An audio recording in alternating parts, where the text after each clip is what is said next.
let's get into what our favorite moments from Oba are. I put some down, but feel free to add some more. I'll just kind of go down the list real quick, and if that jogs your memory, if you want to add any more, definitely feel free to interrupt me.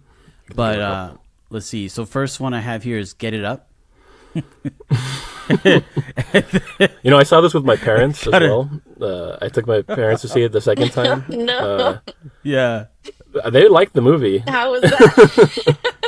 But that scene was like, oh, yeah, I forgot about this. When it started, I'm It like, was a little awkward. yeah. Yeah, my mom was like, "We watch it. What do you make me watch this movie for?" But binoculars. So just continuing the Sean Penn, perversion. Yeah. Or I don't know what else you want to say. Sean Penn. He really likes black girls, so that's what's important here. And then I put this in here just because I thought it was poignant. Jealous of My Baby. Yeah. It's not really like a scene where people are acting. It's just a lot of B-roll, and then it's like voiceover from Tiana Taylor as Perfidia. I just, because I finally have started to realize that postpartum is a real thing. And so I was just like, it really hit me, like knowing postpartum is a real thing, and then hearing her say that, I just thought that was really cool. And I thought, the fact that Paul Thomas Anderson added to it, I thought that was really awesome. Yeah, I thought it made that character a lot more, I don't know, interesting, like multi-layered, right? Yeah. Like showing, because it's a movie where like the villains are very clear-cut, evil, like irredeemable. There's not like too much nuance. I'm not gonna say they're not interesting and entertaining to watch, because they are, but it's like pretty obvious they're bad, and they could have just made it like this black and white, like good versus evil story, and it kind of is, but like, to make that character, Perfidia Beverly Hills, I believe is her name. You said it. You said it perfectly. I'm still struggling. To make that character so like, morally, because like, not to say that like that, like you said, she's going through postpartum depression. I think so. Yeah. So that's like a very real thing that happens, and those emotions are very like, it's very surprisingly like raw to start the movie like that, but also what she ends up doing like later on in that scene, like very interesting, way to like interesting character, I guess is what I'm trying to say. They could have been just very when you have a character that serves that purpose, it's easy to just make them like this, moral like beacon of like good, this paragon of good. But this movie was like, no, the opposite. They're really gray. They make a lot of straight up bad choices too.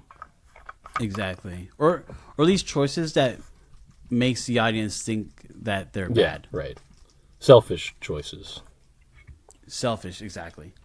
Yeah, I feel like in a lot of movies, I mean, I can't recall right now like any movie where a mother had a baby and she just like totally abandoned it and the family and just like, I'm gonna do my own thing.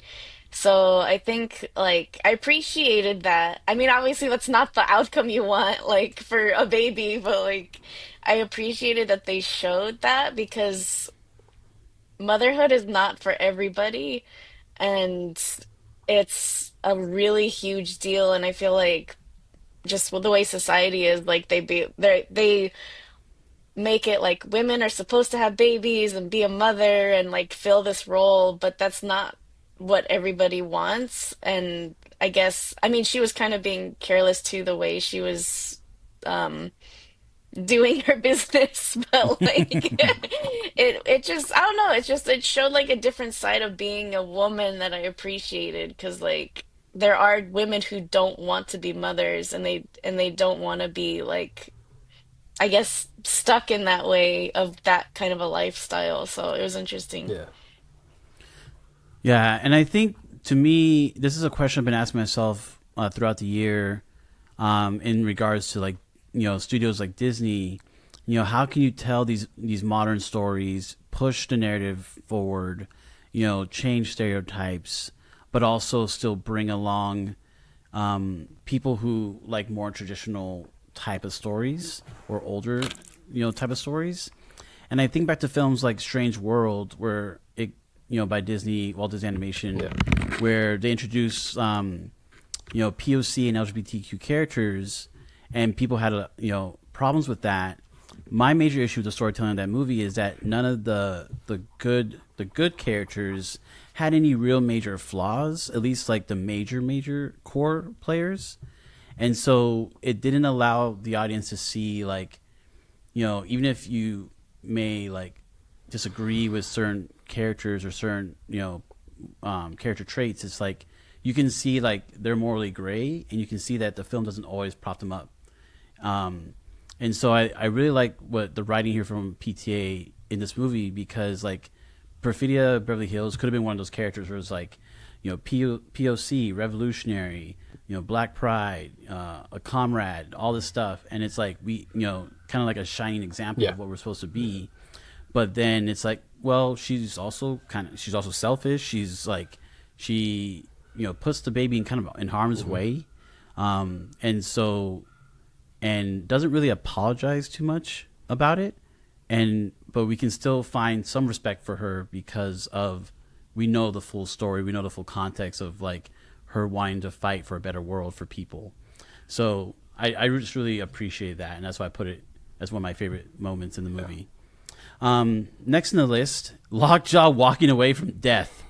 I think that's going to be a meme. It's going to live in the consciousness forever. Yeah. It's almost like a Terminator moment. Yeah, it totally. Yeah.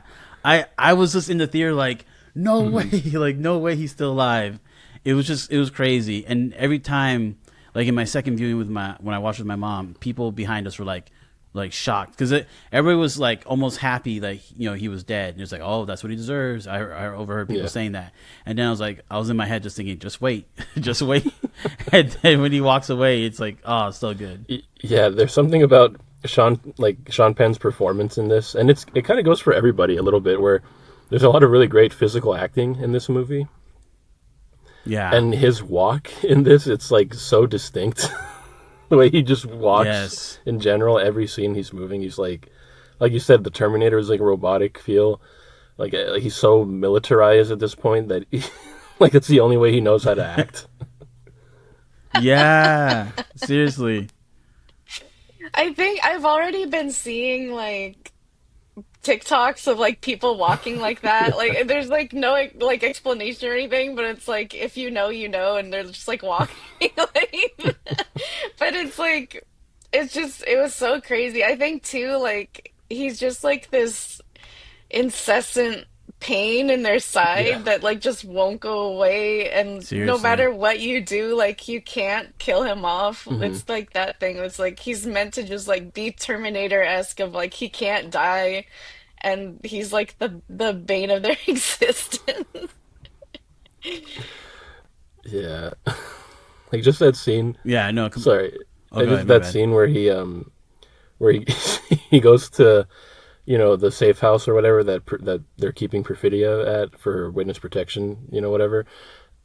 Like the way he walks back to his car to get the little battering ram.